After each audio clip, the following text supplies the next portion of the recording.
ലിംഗായത്തിൽ നിന്ന് രാത്രിക്ക് രാത്രി ചുവടും ലിംഗായത്തിലെ പല നേതാക്കളും രാത്രി BJP വിട്ട് കോൺഗ്രസിൻ്റെ ടിക്കറ്റിൽ മത്സരിച്ചു. അവിടെ ആ ലിംഗായത്തുകൾ പോവുകയും വൊക്കലിക പൂർണ്ണമായും ദേവഗൌഡയുടെ കയ്യിലാണ്. അപ്പം ഈ മണ്ണൊലിച്ച് പോകുന്നു എന്ന് കണ്ടപ്പോൾ എന്താ ചെയ്തതെന്നറിയാവോ?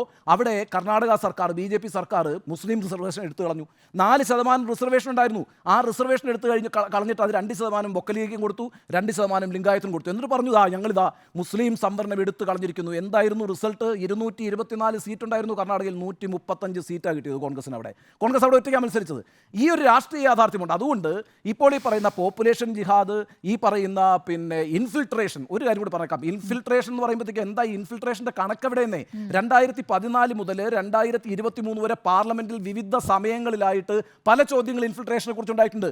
വി ഡോണ്ട് നോ എന്നതാണ് മറുപടി. കേന്ദ്ര സർക്കാരിൻ്റെ കണക്കില്ല. The central government doesn't have any proper data എന്ന് തന്നെയാണ് മറുപടി.